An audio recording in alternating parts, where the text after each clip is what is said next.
to a very special edition of Fast Forward. I'm Billy Sloan, and recently I spent a week on tour with Simple Minds, and between now and 10 o'clock you'll be able to hear the results as Fast Forward goes on the road with Scotland's most popular band. Is wiped out by the end result, the actual show itself. I can now see why Simple Minds enjoy touring so much.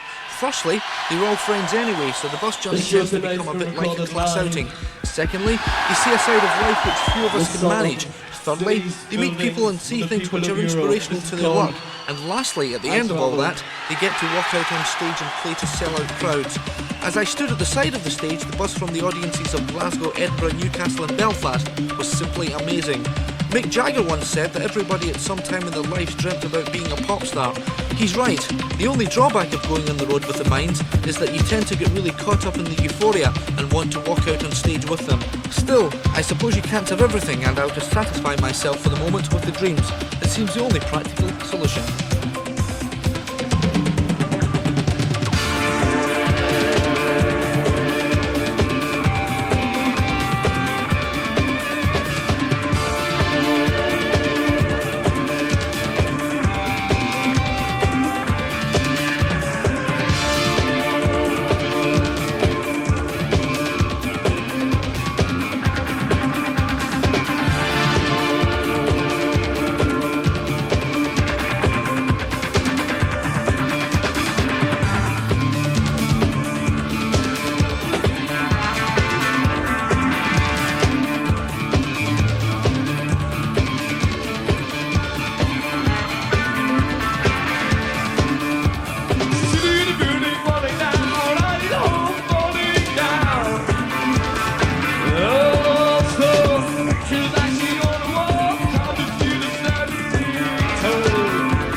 Since they were formed in 1978, Simple Minds have become something of local heroes. They began playing small pub gigs in places like Glasgow's Castle and Mars Bar, graduated to the club and college circuit before selling out more prestigious venues like the Apollo and Tiffany's. This year has been the most successful in Simple Minds' career, thanks to their two hit singles Promised You a Miracle and Glittering Prize, from their stunning album New Gold Dream, 81, 82, 83, 84. And the year also included phase one of a sellout tour, which stretched from New Zealand and Australia to Canada and Britain. Earlier in the year I joined the band on the British leg of the tour, taking in dates in Edinburgh, Glasgow, Newcastle and Belfast. In an attempt to find out just exactly what life on the road with Simple Minds involves, I spoke to their crew, the promoters, the fans and the band themselves to find out. Preparation for a tour begins long before the band have hit the road. Dates have to be scheduled, hotels have to be booked, travelling arrangements made and a crew recruited. Responsibility for much of this lies with Minds tour manager Lenny Love, a former record company promotions man. I began by asking Lenny where the work started for such a tour. Actually, it started when we were doing the few dates that we did in Britain around about September before we went to Australia. We were planning then what we would do in December, November and December. And some of it was done in the office, some of it was done on the road, and some of it was done in London. But most of it was actually done while we were on the road, you know, in Britain anyway, in various different hotels. And you end up actually, an office turns out to be, you know, somewhere between my briefcase, the nearest telephone or telex unit that we can get to, and somebody else's office. You know, so wherever I'm in someone's office, the first thing I usually go for is, can I borrow your photocopier, please? You know. Without getting into too much detail, is it just a matter of getting X number of hotel rooms, finding a bus, finding out where the venue is? I mean, what's actually involved in, say, the Australian part of the tour? Well, fortunately for us, we were introduced to a very, very good bunch of promoters in Australia, a bunch of people who really know what they're doing over there, and very similar to some of the promoters that exist in Britain as well. They've got a lot of style, they know what they're doing, they care about what they're doing, the people they're working with and for, and they did everything for us. I mean, it was a dream from my point of view. My job was more or less as an overseer to make sure that it was done right, and it was. I needn't have worried. That's me. Yes. That you? That's me. On the phone. A telephone call. All right. I'm back in a minute. Telephone calls in moments like these crop up frequently, but he said he'd be back in a minute, and he was. Yeah, it's just a record company guy, another area of activities that I've got to look after while we're on the road. We work very closely with our record company, and they're actually really great. So they've been out at the airport waiting to pick up Bruce, of course, who's been delayed for about the third time today. So that's all right, no problem.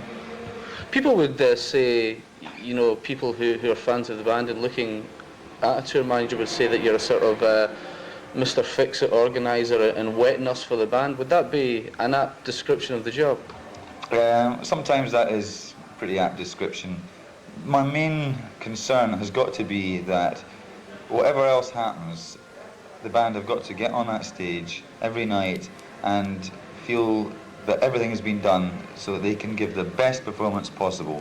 And anything short of that means that somebody's not doing their job. And it comes down on me to make sure that everybody does it. Fortunately, we've got a great crew who are so professional and care so much that I don't have to worry about that. I know that they're doing the job.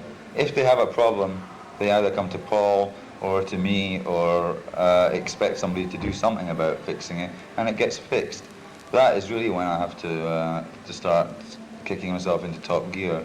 It does happen sometimes, and the idea being that you do as much advance work as possible so that these problems are minimised when you're actually on the road.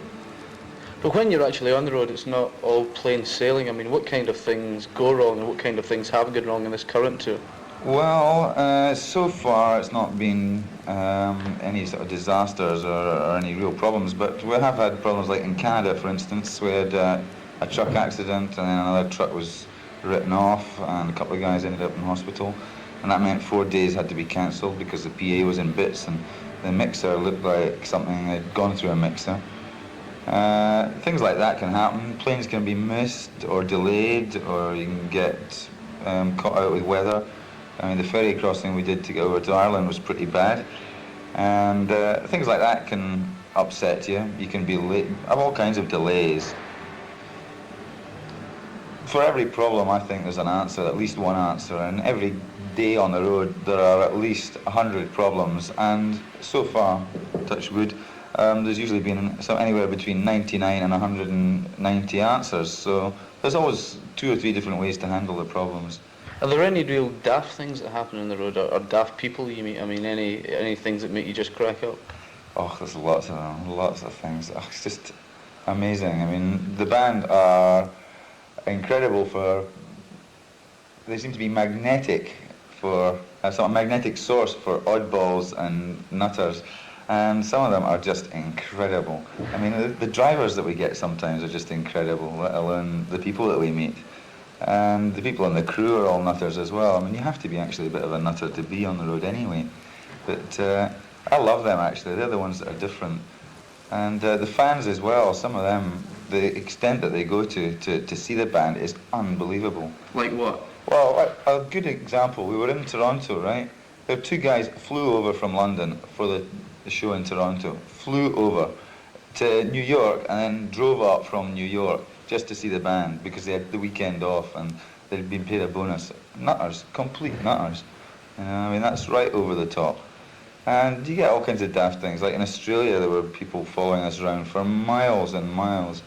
I mean, I've never seen that sort of thing before. It's just outrageous. Do you ever get sick of the travelling though and the living out of a suitcase?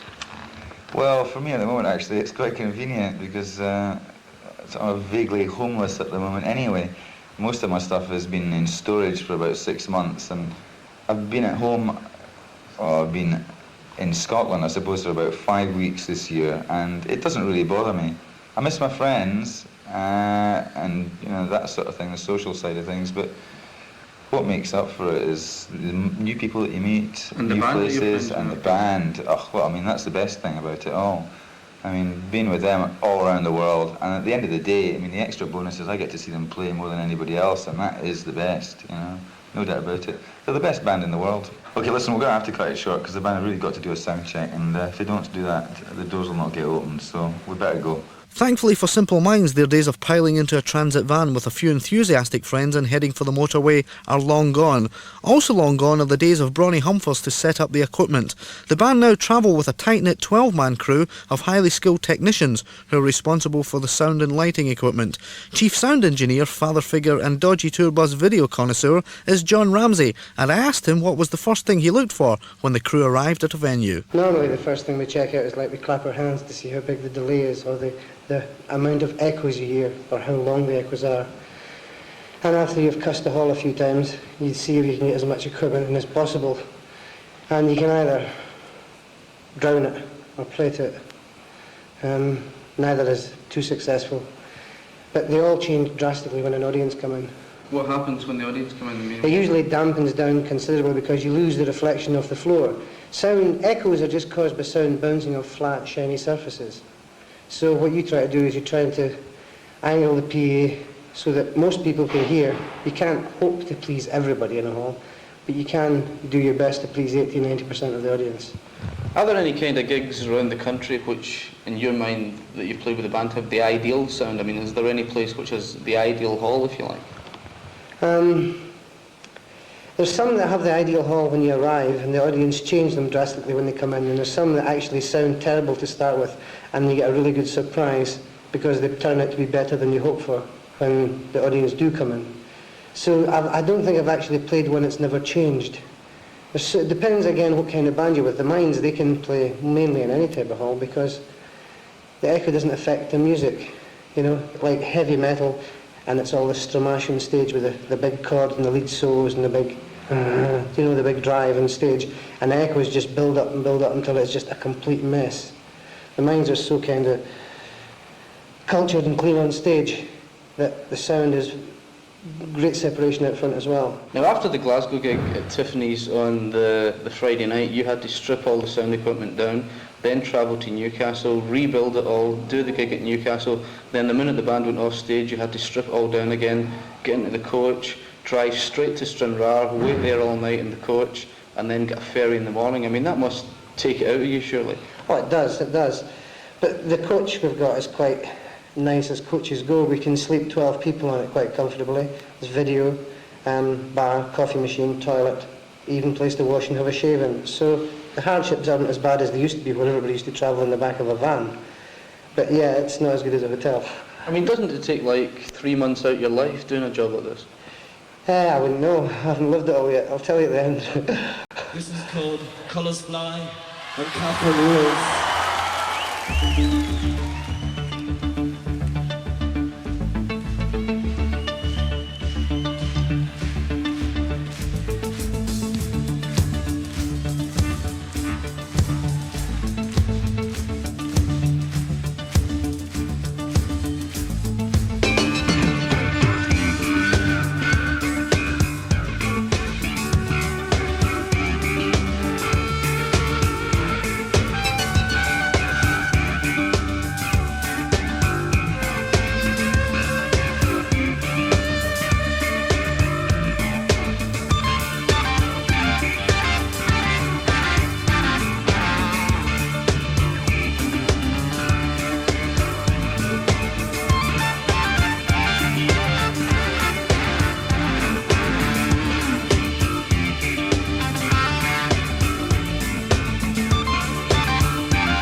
Thank you.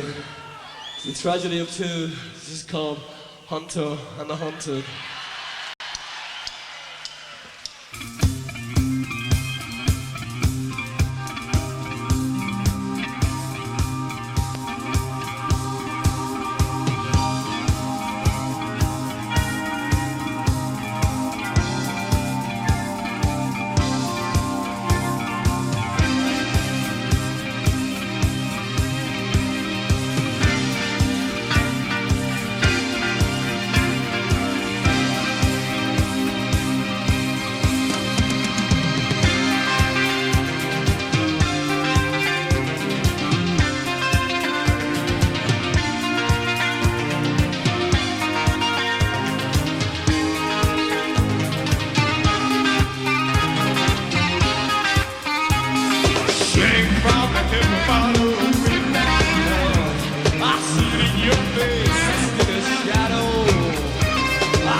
Only with me, first time.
Success has brought new demands for Simple Minds, and one of these was a request to play in trouble-torn Belfast.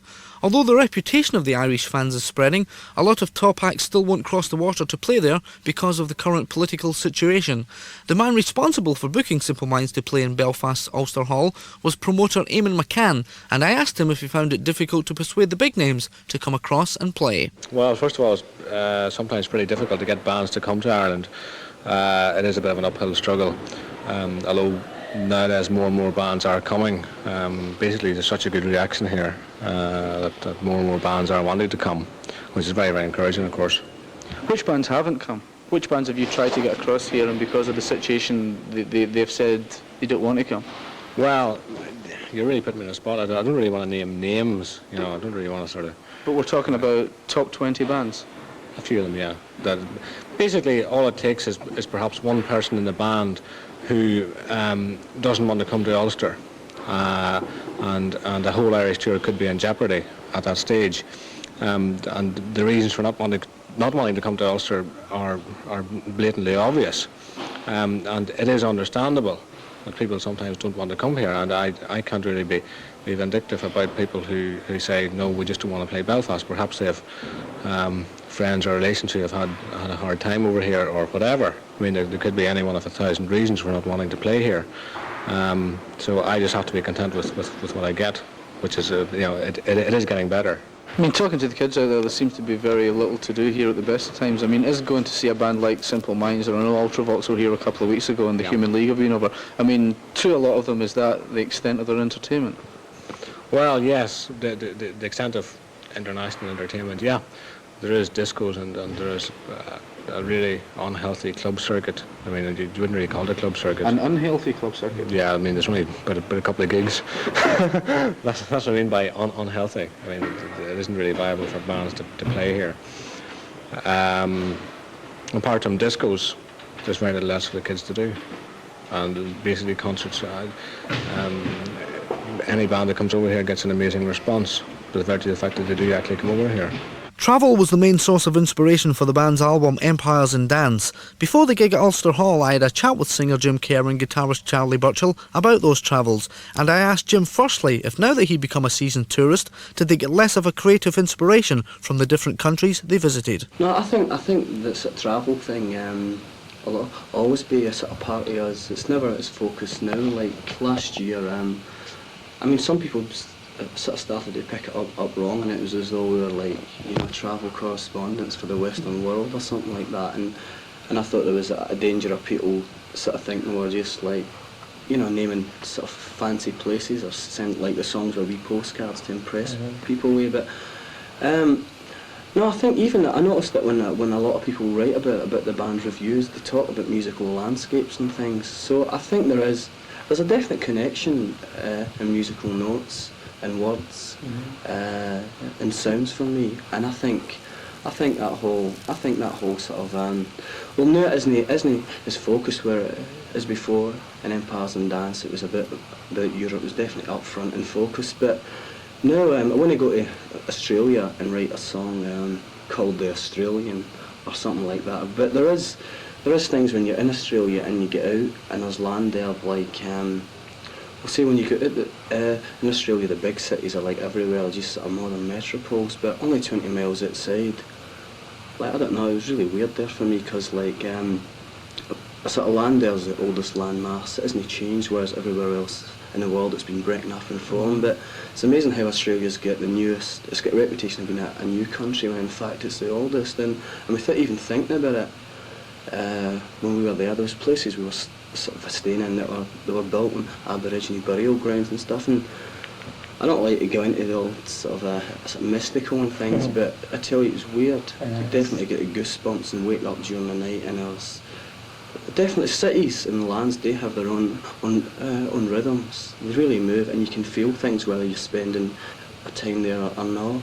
The difference thing is even travelling through, we're travelling through miles and miles of, if you can imagine travelling through miles of forest where the woods burn from white to silver and the trees are just standing, just absolutely dead forest, and the kind of atmosphere there and the images will always inspire when things like that happen.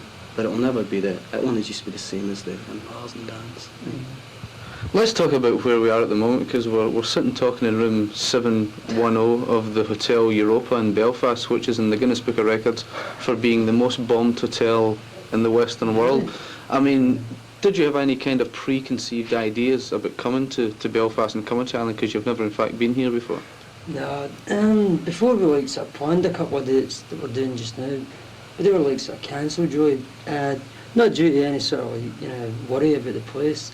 It's just sure like sort of we were bang in the middle of other dates and it was like unconfirmed and they overlapped and things. But no, because like for us really, you know, like sort of Ireland really, you know, it is pretty close, and it's, you know, it's always had like a certain amount of like sort of real interest, and like, and another thing is like sort of the bands, like, you know, it's like the obvious place to like to feel more spirit for the bands and stuff like, you know, as opposed to like sort of perhaps playing just like sort of south, you know, and you're playing like sort of regional areas down there. Well, I think coming across here is like a little bit like you're getting right out to the Hicks again, but at the same time, it's not like a sort of ignorance. They sort of like, they appear to like keep themselves well informed with what's going on, you know. So I think for us it's great, you know, like especially of late, you know, really what we've been sort of like playing and stuff like that, you know, in the album. The thing I think really is the sort of weirdest, and it's the thing that's making me like, when we finish here, if you say, let's go, you know, see something, let's go and drive. I'm tempted now, after what's happened last night in the day, to consciously just do what we're doing on tour, normally go to the gigs, sound check, talk to people. I want to see if I've gone to Belfast, because like, when we came in last night, you and I haven't seen anything yet. No. I mean, true, it was dark last night when we came in, but we've yet to see a soldier, yet to see a tank, we've yet to hear anything going off. If we didn't know about Belfast, if it didn't have that reputation, we wouldn't know what was happening. It isn't as if we're here guarded or something, because we haven't got any security, or no one said to us, don't go there or don't go there. We just drove in last night, and I don't know, I find that weird. I mean, it's great, probably like we're saying the day that the falls and everything like that must be just like up a bit in the suburb or something, but I don't know. I think enough, even the people like, you know, speaking to them just at the sound check and stuff, they seem totally, you know, like unaware of it. They said it's boring. They said, well, they said, you know, somebody asked us, are you scared? And we said, no, and we started talking, and they said, oh, it's just something boring. And things. As though it didn't really happen, but I mean, of lately it has been happening. It's funny, I'd say we said, like, we're not scared to go, like, we're not scared to go there, we'll just go, nothing will happen, but as the time gets nearer, you hear sort of the road crew start to say, oh, see, they're starting in Belfast again, and there's people done in and things like that, but as we were saying last night, we could we could get our heads blown off in Chicago in 2 months' time if it's going to happen. If your number's up, your number's up. And the other thing it is without sort of moralising and stuff and getting into that thing, because it's such a giant issue. There is something about when we're in Australia and New Zealand, and you get, even if it's only 2 or 3 letters from people in Belfast saying, like, you know, can you not come here? I do feel a bit. I do think it is out of order, to tell the truth. Thank you. So the party goes on and on. This is called Celebrate.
West belongs to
Too far away days,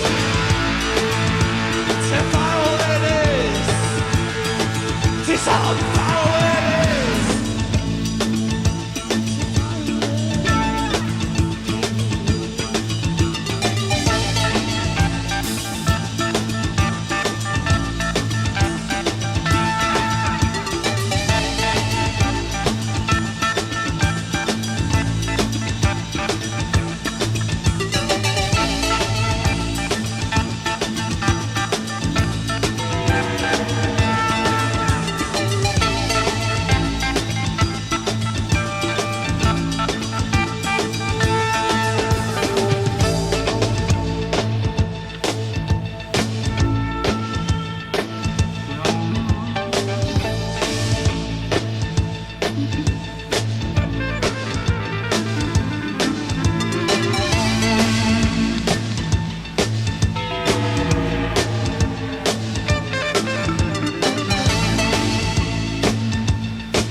Thank you. And across the ocean to the new world. This is called The American.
Simple Minds' first gig in Irish soil was nothing short of triumphant. After the show I went out front and cornered a few of the inhabitants of Belfast and asked them what they liked about the band. They're one of the brighter sides of music they appear in the last few years, and just we've liked them since.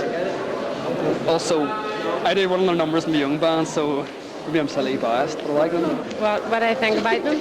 I think they're good, right? They're a good band. Is that right? I just like them. Where did we come from? We came from Derry. Why? Oh, because they're a really brilliant band. I really think they're brilliant. The music's class. It's a good beat, you know. Brilliant band. Class. That's all you can say. They're just class. They're just really, really class. That's all you can describe. And the lead singer is Jim Kerr is beautiful and he's brilliant. He's really brilliant. What's beautiful about him? His face, his eyes are just gorgeous.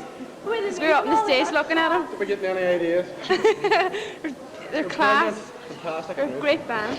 Well, OMD were here recently, and Ultravox and the Human League came, and Simple Minds. And how do Simple Minds compare? How do Simple Minds compare? It's brilliant. Best so far. I mean, Jim Carrey's really friendly, really takes an interest in his audience. Brilliant, so he is. Really friendly. Because I really like them, because they're a really good band, and I'm all into this sort of music, and don't really know much to say. I'm not very good. What is it you like about them? Their image and their style and their music. I mean, that Jim, he just kept going through the concert. That stopping was really amazing. He's really, I don't know. I mean, like, how long was he on for? About an hour. I mean, like, he just kept going. God, I thought he was going to be dragged off the stage at one time. But you fancy him, of course, don't you? Oh, no. Well, I just like the whole lot of them. I don't really go into fancying people. I wouldn't scream or anything. I don't believe you. Well, I suppose if it was at the top there, I'd be screaming, but I was up there. Oh no, I wouldn't really scream. Later back at our hotel I had another chat with Jim Kerr and Charlie Butchell when we talked about their success, the making of New Gold Dream and touring. It was obvious they still enjoyed going out on the road and playing live. I think it's weird for us in this 3.5 years to see that it seems like despite all the trends and fashions that have happened in 3.5 years or 4 years, like there was a period where bands who toured and made albums were unfashionable and the term rockist and things, and there would be times when we'd be in places and feeling like we're banging our head against like a brick wall sort of thing, but coming back here and finding that we're doing this like 20 or 30 day tour and it's selling out everywhere when there's bands who've had much bigger chart successions and sold much more records than us who don't pull the same sort of draw live. I mean, that's really inspiring, and I think it's shown that despite all the ethics and ideals and plans and how bands should be and how it should go, that if you're a good band and you play, reputation, word will spread, and no matter what, it's making this tour so successful and the people come to the door. Yeah, Charlie, you mentioned earlier, you said the word project, and when I spoke to you around about the time the album was being mixed, you said that New Gold Dream was like the first of a series of 4, maybe more albums over 2 years. I mean, is that still the way that you're approaching things now? No, not really. It was more like just that sort of way that we had discovered like an attitude within us, and like not really like sort of putting the songs together in that same structure every time, but just really something that would be like the actual like, integrity behind what we were doing in it, everything like sort of from the arrangements right down to the actual recording of everything. It's just going to be like, it seemed, when New Gold Dream, when I look back on it now, I think it's like just a really sort of thorough album. And before, like, I think it'd be fair to say that I've always left like the sort of like, loose ends and been quite happy with it, because it's been a sort of way the thing's been put together. It wasn't like, tightened up or anything like that, but still, it had that unity in it. But when you go Dream, I sort of found it was like, we're doing what was coming natural, but yet it ended up so thorough and strong, I think that sort of, the sort of 4 albums over the next 2 years, I think I was just sort of trying to, the whole date thing, the 81, 82, 83, 84, it did, I think last year we knew that Sons and Fascination was the end of a sort of period, but never made any big big deal about it because we couldn't articulate, just as I was saying a minute ago, it was a sort of feeling. That is the reason probably why as well there was the Sons and Fascination and Sister Feelings calls so many ideas. It's almost like cleaning our system, shedding like, you know, old skin for new.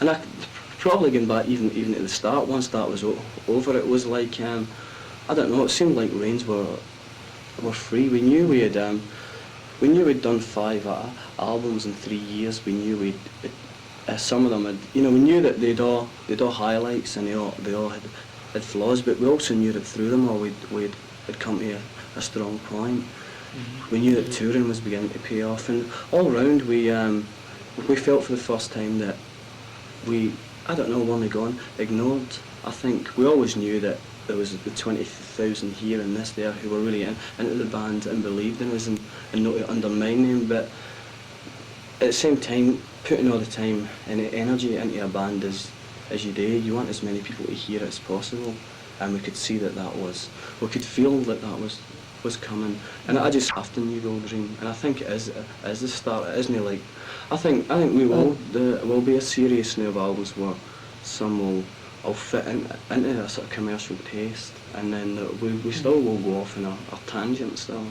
Because that was like really, like Jim had mentioned that in an interview, like about, you know, like that sort of period, because it was like explaining that the subtitle really, you know, but like perhaps like the best answer of all, like really has been just really sort of like that it sounded good, that 81, 82, 83, 84 as opposed to like sort of, you know, because it's getting pretty clear. Greatest hits for the future. These are our albums and they're like hits in the future.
Young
What is the state of new material at the moment? I mean, have you started working towards new things, or is that just something you compile over a period?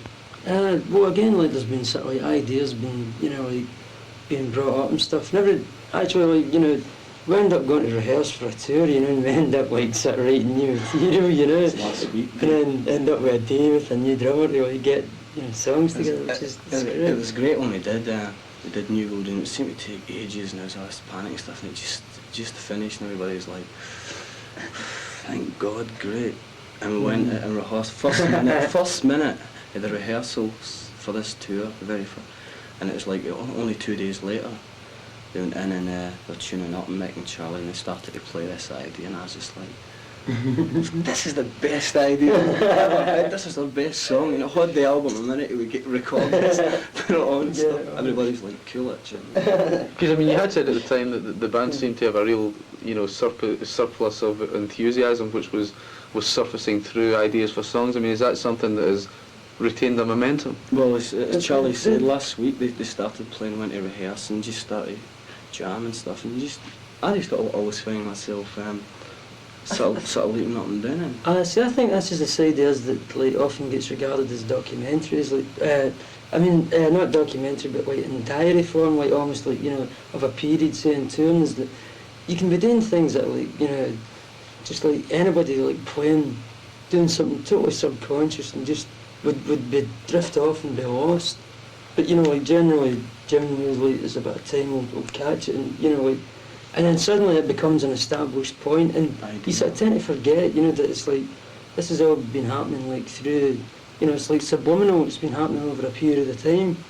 And like, at the end, you just regard it as an idea, you sort of tend to forget when somebody made a reaction towards it, like, anything like that.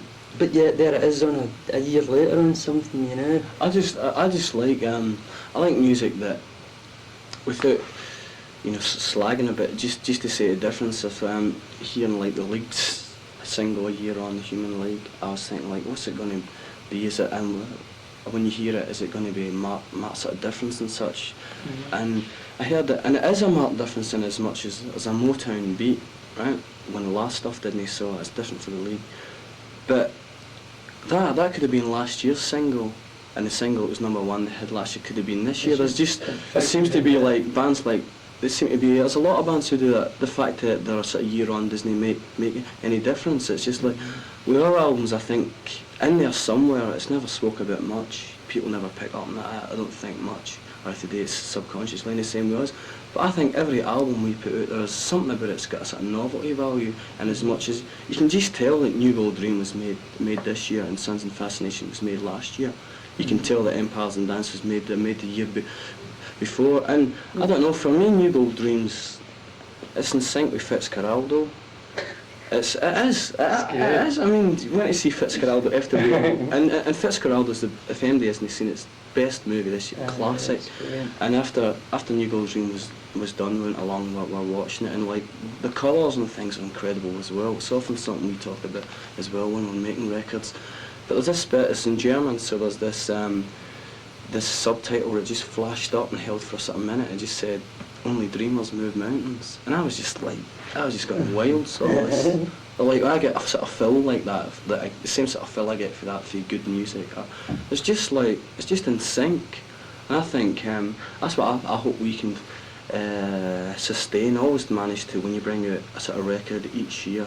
I hope that our records always contain something that really is in sync with films coming out that you're feeling the people, that your politics of that year, like sort of King is White and things like that. It's like inspired when you saw sort of the Sadat killings and stuff in it, and it is a song about an assassin and this year and stuff.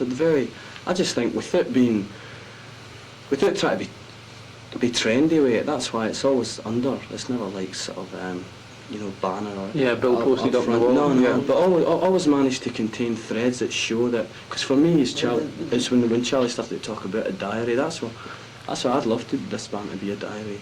How close have you set your gaze towards 1983 then? I mean, when's the next record due, and what have you got already sort of mapped out in your minds for next year? There really isn't any planning as such like that. We just hope that when we go in January and have a break, and that break will entail just getting a place and setting up the gear, and when we feel like it, getting in and playing, we hope, like the past 2 Januaries, there'll be ideas that'll turn up, and I'm sure they will, but this is still really, to be honest, this is still it's still in the sort of first quarter, or just after the first quarter of a world tour. And I don't know, it's still day to day, in as much as, I mean, I just no saying. There's just, I mean, the next album should come like about next sort of autumn or something, but the sort of feelings contained in, we just don't know, because they will be inspired by what happens early next year. I hope we're taking on so much work that, and maybe this is what happens to bands who tour a lot, like we were saying earlier, the fact that you don't get time to see anything or feel anything or take anything in, that you just sort of numb out, and so that you don't, the things that you had time to be around and get inspired by before aren't there anymore. I hope that doesn't happen.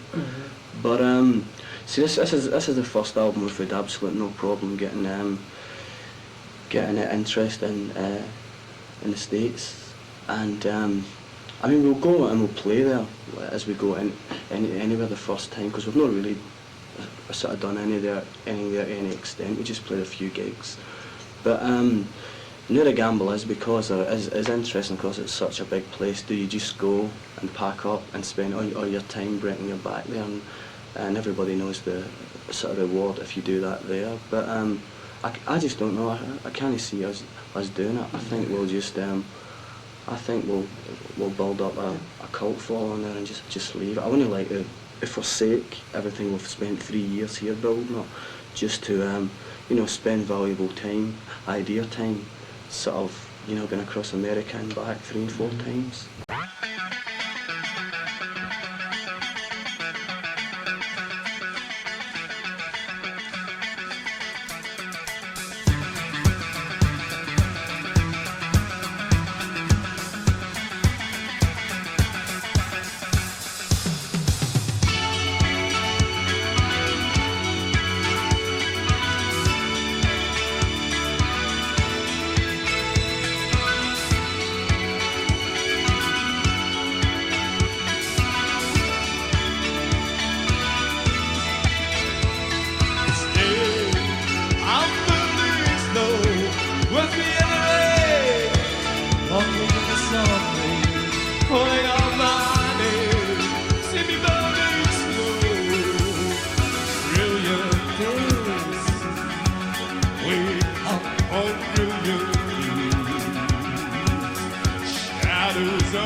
Thank you.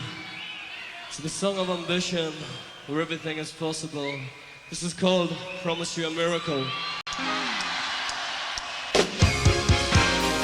Promise you a miracle. Oh, believe this, our beauty there. Ah, promises, promises.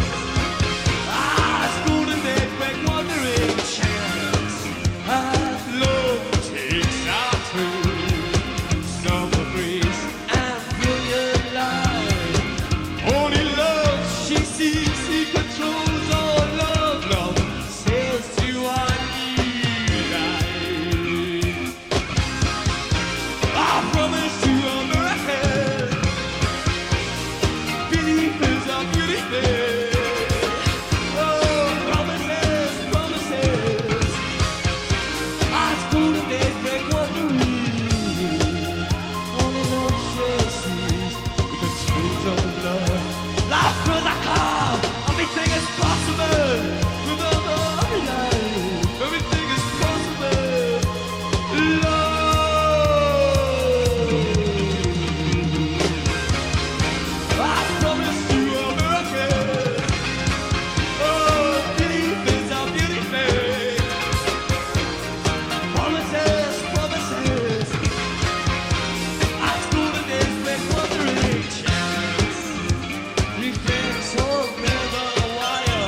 Everything is possible. Thank you.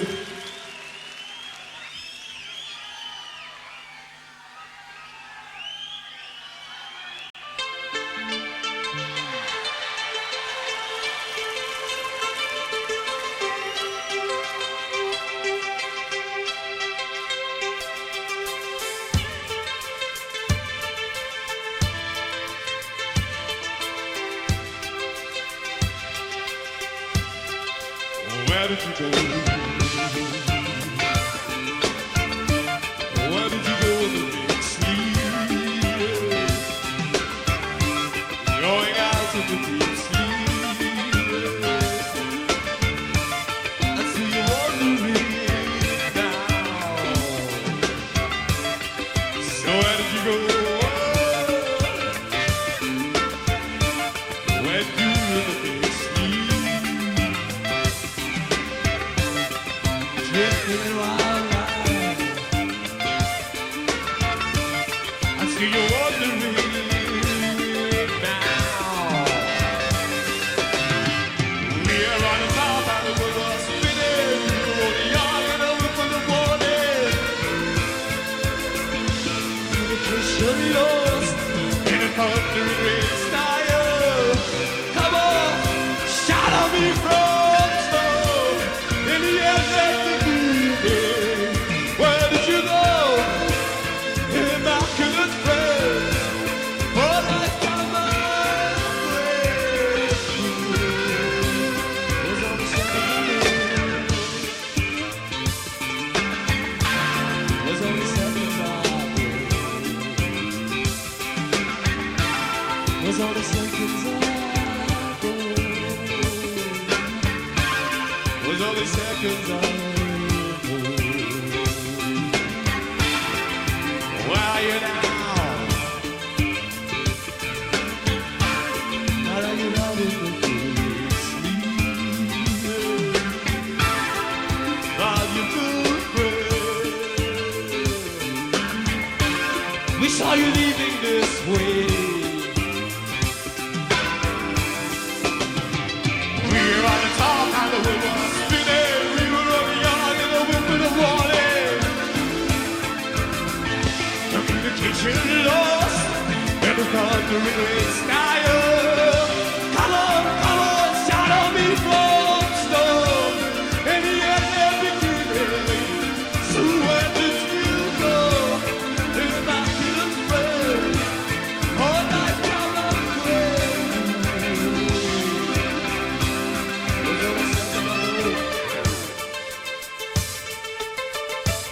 was all the seconds I was all the seconds I go. Was all the seconds I go.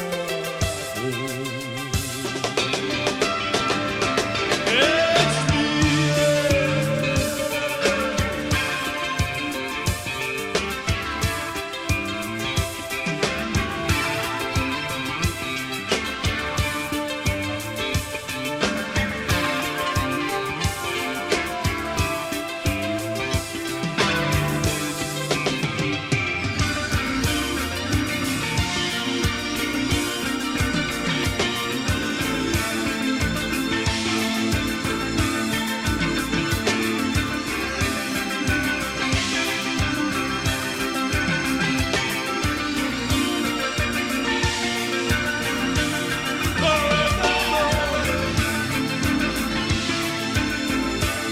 If only you could see me.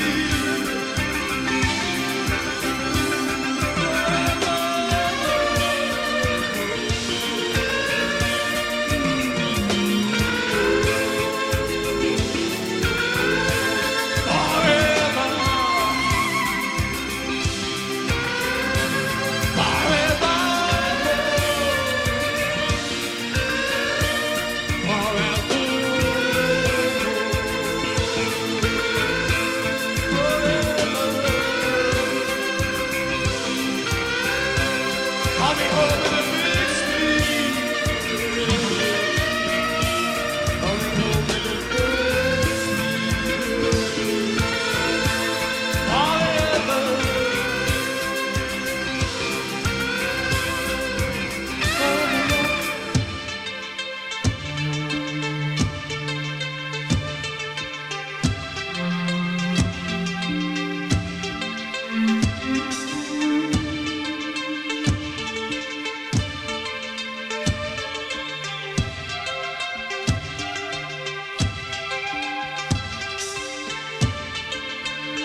New Gold Dream comes home to rest in Glasgow.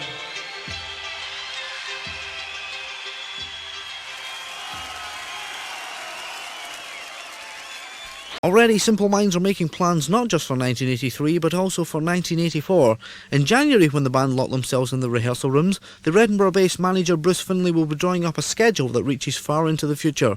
Although the band themselves have said they don't want to forsake their home fans to spend months trekking across America, the States, alongside a successor to New Gold Dream, looks like being their next big challenges. I asked Bruce what was in store for the earlier part of 83. Well, we've obviously got a lot to do in 1983, although when the band really have just scratched the surface, although they're having some success now, the band themselves feel that they haven't achieved anywhere near the kind of things that they might be capable of. You know, they're burning to get back into the studio. This tour has been great because it's been our most successful tour to date in terms of the numbers of people that have come, and the band are playing really well. They're getting a great reaction. But all the time, because they tell me afterwards, you know, the sound check ideas come up, and I think they already have the next album written in their heads, you know, and they're just dying to get into the studio and work all these ideas out. So they're very prolific, and next year the two major things will be to make an even better album than New Gold Dream, if that's possible, and to crack America, I suppose, which is the uncharted territory. Well, the band have been to America a few times. This is the first time we'll be going out with a record release, an official record release. We've always been on import in America before, or we've had a couple of albums released on small independents. But this time we're going back, and they'll be getting a sort of major push from A&M Records. So that's the big challenge for next year, if you like, America. That's not to say that they won't forget the people in Britain, or for that matter in Australia and Canada and Europe, where they've got lots of fans. So we have to balance the loyalty to the people that have already got into Simple Minds with what has always been the band's ambition, to be heard by as many people as possible, which involves going to uncharted territory like Japan, where the band have never been before. So we've always got to balance it and try and keep everybody happy, and that's a really difficult thing with a band who are now under demand, incredible demand from everywhere. And what's really become the thing, when you say what's in store for 83, America and a new album. But really our next plan is for 83 and 84. We can't do everything in 1 year that we want to do. So we need to really plan it out from starting in January 82 and have the plan. We normally have annual plans, you know, but the plan will have to be a 2-year plan because we can't achieve all the things we want to do in 1 year. This is the New Gold Dream.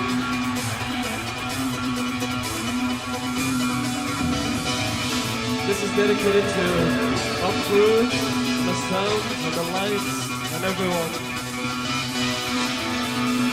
This is the best. La la.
Bye-bye.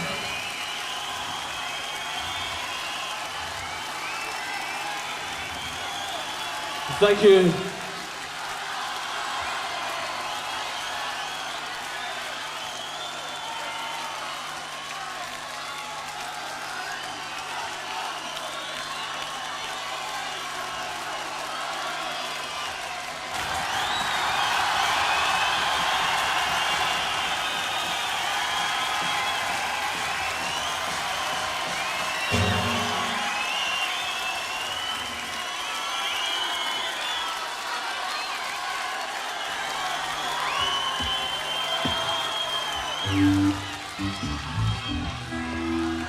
Thank you.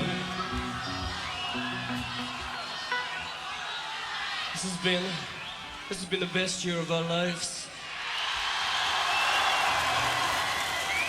And I hope next year is the best year of yours. This is called Love Song.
Going on the road with a band is a strange experience with good points and bad.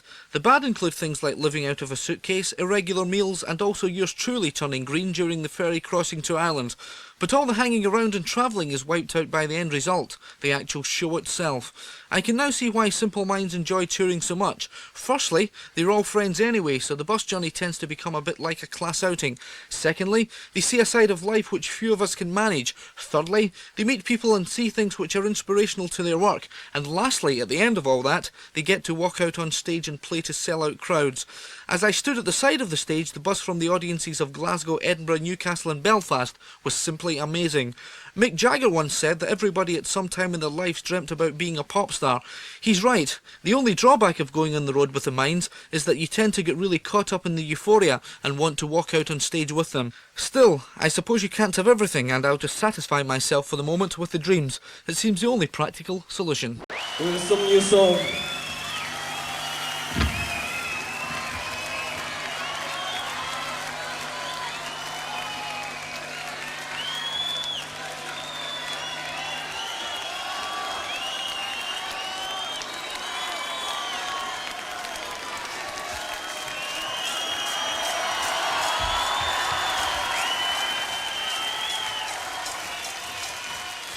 Last year in Sons of Fascination. This is called Sweat and Bullet.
Then you go and pay, then you go more, to take more, uncontrollable, and walk out every day, rest of the day, find way, get up in order, eyes small, take another pound of this food, Sadie Kirky, great face, white soul, great place. And you say bye-bye.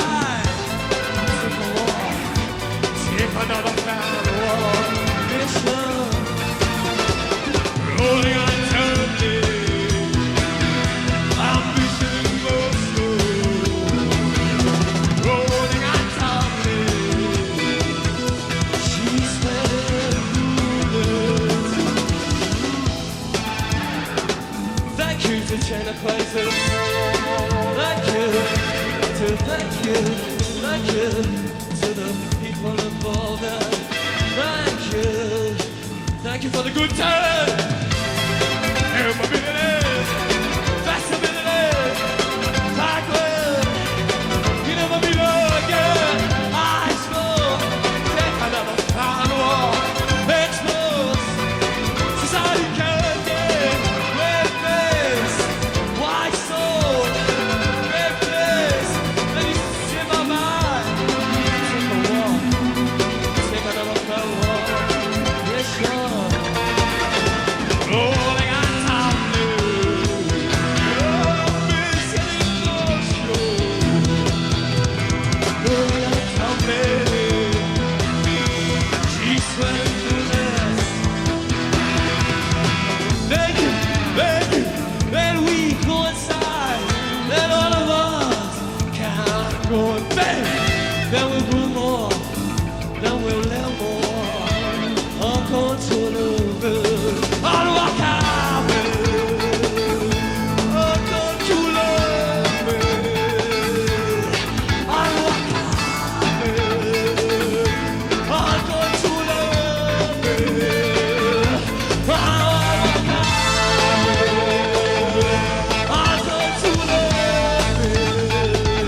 Good luck.